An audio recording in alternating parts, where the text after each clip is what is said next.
Salam sejahtera pemirsa, berjumpa lagi bersama saya dalam pembahasan buku Bugar Selamanya. Buku ini menyuguhkan kepada kita bahwa perubahan pola hidup yang akan menambah umur kita dan akan menambah semangat di tahun-tahun kehidupan kita. Dikatakan kekuatan harian untuk merangkul kebugaran fisik, mental, dan spiritual. Memotivasi kita, menginspirasi kita, dan mendorong kita untuk hari demi hari kita boleh lebih dekat kepada Tuhan dan selalu menjaga akan kesehatan jasmani kita. Bagaimana kehidupan kita setiap harinya, biarlah kita mempunyai penyerahan sepenuhnya kepada Kristus. Karena di nasihat firman Tuhan dikatakan, hati yang gembira adalah obat yang manjur. Biarlah dalam situasi apapun yang kita hadapi, kita boleh datang di bawah kaki salib Tuhan, menyerahkan semua beban kehidupan kita, sehingga Dia akan meringankan segala sesuatunya, dan kita dapat menjalankan kehidupan kita dengan penuh kedamaian dari surga saja. Dan pada saat ini kembali lagi saya mengundang akan seluruh anggota keluarga dan saudara-saudara semua. Kita dapat berkumpul bersama-sama, kita akan mempelajari nasihat firman Tuhan pada saat ini, dan biarlah rencana-rencana indah Tuhan akan menjadi bagian masing-masing kita. Kita akan masuk ke dalam judulnya, makan untuk kesehatan gigi dan gusi. Ayatnya terdapat di dalam Ulangan 30 ayat 16. Karena pada hari ini aku memerintahkan kepadamu untuk mengasihi Tuhan dengan hidup menurut jalan yang ditunjukkannya dan berpegang pada perintah ketetapan dan peraturannya, supaya engkau hidup dan bertambah banyak dan diberkati oleh Tuhanmu di negeri kemana engkau masuk untuk mendudukinya. Saat ini meskipun Anda baru saja menyikat gigi, mulut Anda penuh dengan bakteri. Itu sebabnya plak bakteri terus terbentuk pada gigi dan jaringan gusi Anda. Sebagaimana manusia perlu makan untuk tetap hidup, demikian pula dengan bakteri. Bakteri ini memakan gula yang ditemukan dalam makanan yang Anda makan. Semakin banyak gula, semakin banyak bakteri. Semakin banyak plak, semakin banyak asam. Dan semakin banyak penyakit gigi. Ketika saya bertanya kepada anak-anak, apakah mereka akan berhenti makan gula untuk melindungi gigi mereka dari pembusukan? Mereka semua mengangkat tangan. Lalu saya bertanya, apakah mereka akan berhenti minum minuman ringan, makan permen batangan atau kue kering, dan mengunyah permen karet, dan tangan mereka turun dengan sangat cepat. Mereka tidak menyadari bahwa semua makanan itu mengandung banyak gula. Kebanyakan orang dewasa tidak tahu berapa banyak gula tersembunyi yang mereka tuangkan ke dalam tubuh mereka. Mereka minum jus jeruk, gantinya makan jeruk utuh. Ups, gula ekstra. Pasta baik untukmu, bukan? Ya, tidak sebaik gandum utuh. Dan untuk hidangan penutup, mereka membuka permen stroberi yang tergulung dan menikmati rasa manis yang menggelitik, tanpa menyadari bahwa gula pasir yang terkandung di dalamnya sedang memberi makan satu pasukan bakteri berbahaya. Sementara beberapa stroberi segar bisa memuaskan rasa manis mereka, menambahkan nutrisi penting ke dalam makanan mereka, dan menyediakan gula alami yang tidak memuaskan bakteri seperti gula olahan. Sebagai seorang dokter gigi, saya melihat anak-anak kecil dengan dua gigi depannya tergerus karena mereka dibuat tertidur dengan sebotol susu. Anak-anak tertidur dengan gigi mereka dilumuri susu manis, dan ketika mereka tidur, asam di dalam susu menyebabkan kerusakan gigi yang parah. Ini disebut sindrom botol menyusui. Ya, jadi saya juga melihat banyak kerusakan gigi pada remaja. Gigi mereka lebih rentan terhadap asam ini dibandingkan orang dewasa. Hasil dari pola makan mereka yang berupa minuman ringan dan permen batangan meningkatkan pembusukan gigi selama masa remaja. Pola makan nabati asli dari Tuhan paling sesuai dengan kebutuhan tubuh kita. Iblis telah mengambil makanan Tuhan dan menunjukkan kepada kita cara mengolahnya, ya, untuk kerugian kita. Yesus tidak ingin kita mempunyai gigi dan gusi yang tidak sehat. Jika kita mengikuti pola makan asli Tuhan semaksimal mungkin, kita dapat terlindung dari banyak penyakit yang menimpa kita sebagaimana manusia berdosa. Ya, jadi pelajaran pada saat ini mengenai kesehatan gigi dan gusi.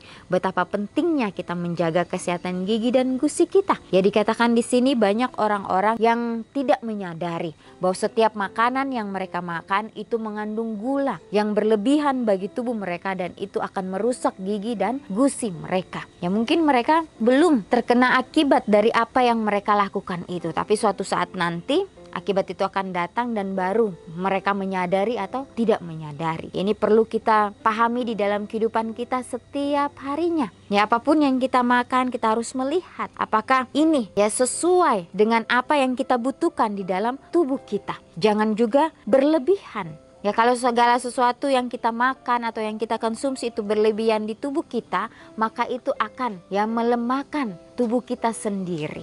Ya, dikatakan bahwa di dalam apapun yang kita lakukan, baiklah kita boleh memikirkan itu semua. Ya, apakah itu ya bagus untuk tubuh kita atau tidak. Dikatakan kebanyakan orang dewasa tidak tahu berapa banyak gula tersembunyi yang mereka tuangkan ke dalam tubuh mereka. Sehingga pada saat itu berlebihan dan itu akan membawa penyakit bagi tubuh kita. Ya, dan dikatakan gigi dan gusi yang akan memuaskan bakteri seperti gula olahan. Sebagai seorang dokter gigi, saya melihat anak-anak kecil dengan 2 gigi depannya tergerus karena mereka kebanyakan gula. Ya, dan di sini dapat merusak gigi mereka lebih parah lagi. Dan di sini juga dikatakan banyak kerusakan gigi pada remaja. Gigi mereka lebih rentan terhadap asam ini dibandingkan orang dewasa. Ya, jadi hasil dari pola makan mereka yang berupa minuman ringan dan permen batangan meningkatkan pembusukan gigi selama masa remaja mereka.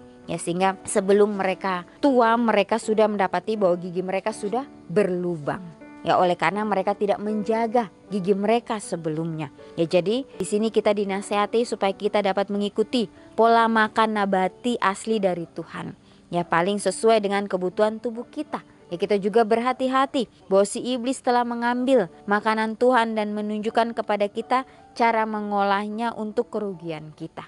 Ya, Yesus tidak ingin kita mempunyai gigi dan gusi yang tidak sehat. Ya, jika kita mengikuti pola makan asli Tuhan semaksimal mungkin, ya kita dapat terlindung dari banyak penyakit yang menimpa kita sebagai manusia berdosa. Ya, jadi betapa pentingnya untuk kita menjaga akan tubuh kita. Ya, betapa pentingnya juga kita meminta hikmat dari Tuhan. Ya, karena itulah yang terpenting bagi kehidupan kita. Ya, sehingga pada saat kita mau menjalani kehidupan kita hari demi hari semuanya tidak ada gangguan. Ya, banyak sekali saat ini yang terjadi di dunia ini ya mengenai gigi dan gusi. Banyak orang-orang yang belum memahami ya sehingga mereka perlu lagi belajar. Saat ini meskipun Anda baru saja menyikat gigi, mulut Anda penuh dengan bakteri. Ya, kita pikir pada saat kita sudah menyikat gigi kita ya itu sudah bersih. Padahal masih ada bakteri. Yaitu menyebabkan plak bakteri terus terbentuk pada gigi dan jaringan gusi kita. Ya, sebagaimana manusia perlu makan untuk tetap hidup, demikian pula dengan bakteri. Bakteri ini memakan gula yang ditemukan dalam makanan yang kita makan. Jadi semakin banyak gula, semakin banyak bakteri, semakin banyak plak, semakin banyak asam, dan semakin banyak penyakit gigi yang terjadi di dalam kehidupan kita. Ya, dikatakan sini, Tuhan berikan saya kemauan untuk memilih makanan asli Tuhan. Ya, jadi gula itu memang penting ya bagi tubuh kita. Ya, tetapi jangan juga berlebihan. Itu akan menyebabkan berbagai macam penyakit. Baik itu gigi kita, gusi kita, dan juga di dalam tubuh kita. Ya, baiklah kita konsumsi itu seperlunya. Ya, tidak berlebihan. Inilah yang Tuhan inginkan di dalam kehidupan kita. Bagaimana kehidupan kita ini harus seimbang. Menjalani segala sesuatunya harus seimbang. Sehingga semuanya itu boleh berjalan dengan kehendak Tuhan saja. Ya, dikatakan di ayatnya bahwa karena itu hari ini aku memerintahkanmu untuk mengasihi Tuhan. Ya, dengan hidup menurut jalan yang ditunjukkannya. Dan kita berpegang pada perintah dan ketetapan peraturannya. Ya, supaya hidup kita dapat bertambah banyak dan diberkati oleh Tuhan di negeri di mana kita diami. Ya, jadi sudah sangat jelas nasihat firman Tuhan pada saat ini. Baiklah kita boleh terus menyerahkan kehidupan kita hanya kepada Tuhan saja. Ya, jangan sampai kita rugi sendiri dengan apa yang kita sudah lakukan. Akhirnya kita akan menyesal. Semuanya sudah terjadi dan kita akan menyesal sehingga semuanya itu akan sia-sia belaka. Ya, karena Yesus sangat mengasihi kita. Karena kita adalah ciptaannya yang sempurna. Yang diciptakan menurut gambar dan rupanya. Baiklah kita dapat menjaga kehidupan kita hari demi hari sesuai dengan kehendak Tuhan saja. Di sini juga dikatakan dengan anak-anak kita. Ya, baiklah kita dapat memberikan yang terbaik kepada mereka. Ya, kita dapat melihat makan makanan apa yang mereka konsumsi setiap harinya. Yaitu pentingnya untuk kita, supaya mereka dapat bertumbuh dengan baik dan mereka akan dipersiapkan untuk menjadi pelayan-pelayan Tuhan. Ya, biarlah kita dapat terus meminta hikmat kebijaksanaan dari Tuhan, sehingga apa yang kita jalani boleh sesuai dengan kehendaknya. Ya, dikatakan bahwa setan merubah semuanya. Dia dapat mempengaruhi kita supaya kita terlena, kita terbuai dengan apa yang dia sudah berikan kepada kita. Dan akhirnya kita merasa bahwa hal itu hal yang biasa saja. Padahal kita sudah terjerumus ke dalam tipu daya daripada si jahat ini. Ya, dikatakan bahwa iblis telah mengambil makanan Tuhan dan menunjukkan kepada kita cara mengolahnya untuk merugikan kita. Itu kembali lagi ke dalam pribadi kita. Ya, supaya kita boleh tetap berada di jalan kebenaran Tuhan. Ya, kalau kita mengingat kembali ya bagaimana perjalanan Yesus bersama dengan murid-muridnya. Yesus tidak hanya mengajarkan mereka teori saja, tapi bagaimana mereka dapat mempraktekkan itu dalam kehidupan mereka setiap harinya. Ya, menjaga kebersihan itu adalah bagian dari iman. Ya, sebagaimana Yesus ajarkan kepada murid-muridnya dan kepada setiap orang yang dia temui. Ya, pada saat dia menemui orang yang sedang sakit, dia mengatakan kepada orang itu, pergilah dan jangan melakukan dosa lagi. Ya, setelah dia menyembuhkan orang itu, sehingga mereka boleh berjalan di jalan kebenaran Kristus. Karena Yesus sudah menunjukkan kasih-Nya kepada orang sakit ini. Sehingga Yesus tidak mau melihat dia lagi menderita. Ya, inilah yang Yesus ya ajarkan di dalam kehidupan kita setiap harinya. Betapa pentingnya penyerahan sepenuhnya kepada Kristus. Dan bagaimana Yesus juga menjaga hati dan pikiran kita, supaya kita boleh menjadi umat-umat-Nya yang mempunyai hati yang tulus, hati yang murni untuk dapat melayani Dia dengan sepenuh hati. Ya, tidak ada motivasi yang lain selain mau melayani Tuhan dengan sepenuh hati kita. Ya, banyak orang-orang pada saat zaman Yesus mengikuti Yesus oleh karena mereka hanya ingin melihat mujizat yang Yesus lakukan. Mereka tidak mementingkan apa yang Yesus ajarkan kepada mereka. Tapi kita sebagai umat-umat Tuhan, baiklah kita boleh mengikuti apa yang Tuhan sudah teladani untuk kita. Jangan kita hanya ingin yang senang-senangnya saja. Karena pada saat kita mengikuti Yesus akan banyak ya masalah yang kita hadapi.